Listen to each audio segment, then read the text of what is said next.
Today we're going to talk about a new writer and a new book, and a book that also I've read more than once.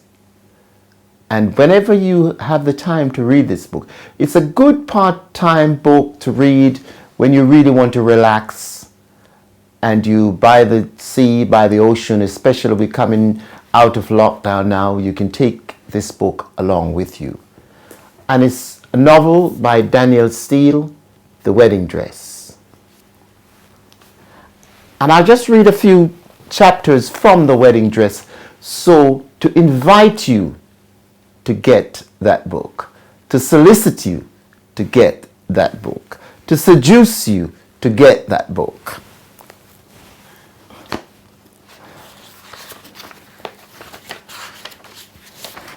And The Wedding Dress, Chapter 1. It was a crisp, cold night with a stiff wind off the San Francisco Bay. The night of the DeVoe Ball, a week before Christmas, in December 1928. The elite of the city had been talking about it for months, with great anticipation. Rooms in the imposing DeVoe mansion had been repainted. Curtains had been rehung. Every chandelier gleamed. The tables in the ballroom had been set with shining silver and crystal. Footmen had been moving furniture for weeks to make room for the 600 guests. All the most important members of San Francisco society would be there. Only a handful of people had declined Charles and Louise DeVoe Ball for their daughter. There were fragrant garlands of lilies over every doorway, and hundreds of candles had been lit. In her mother's dressing room, Eleanor could hardly contain herself. She had waited for this night all her life. It was her coming-out ball. She was about to be officially presented to society as a debutante. She giggled excitedly as she looked at her mother, Louise. While her mother's maid, Wilson, held the dress, waiting for Eleanor to step into it. It was touching night for Wilson too.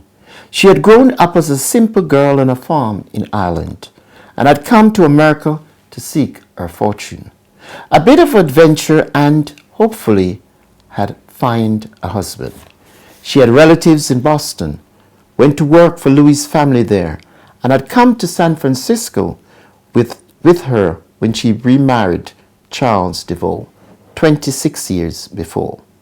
Wilson had dressed Louise for her own debut the year before that and served her ever since. She had held Eleanor the night she was born, and her brother Arthur when he had been born 7 years earlier. She mourned with the family when he died of pneumonia at the age of 5. Eleanor was born 2 years after his death, and her mother had never been able to conceive again after that. They would have liked to have had another son, but Louise and Charles were deeply in love with their only surviving child. And now Wilson was dressing her for a long-awaited debut. Wilson had lived in America for 28 years by then, and there were tears in her eyes as she watched Eleanor put her arms around her mother and hugged her. Louise gently helped Eleanor put on the earrings that her own mother had given her. They were Eleanor's first piece of grown-up jewelry. Louise was wearing the parure of emeralds that Charles had given her for her 10th anniversary, and a diamond tiara that had been her grandmother's. The match with Charles DeVoe had been an excellent one, and the marriage which had produced Eleanor was loving and stable. Louise and Charles had met shortly after her ball in Boston, when she attended a ball in New York with her cousins at Christmas time. Charles was visiting from San Francisco. She was from a distinguished Boston banking family.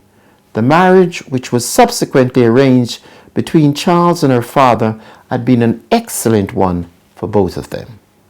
Their courtship had taken place during 2 visits Charles had made to Boston to see her, and their love had taken root during an extensive correspondence and warm exchange of letters for 3 months after they met.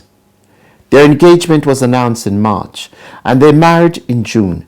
They had spent their honeymoon in Europe and then went to live in Charles' home in San Francisco. Charles was the heir of one of the 2 most important banking fortunes in San Francisco. His family had originally come from France during the gold rush to help make order from chaos and assist the suddenly wealthy miners in protecting and investing their new fortunes. Charles' ancestors had remained in California and made a vast fortune of their own. The DeVoe mansion on the top of Nob Hill was the largest in San Francisco and had been built in 1860. After his parents died in the early years of their marriage, Charles and Louise had moved into it.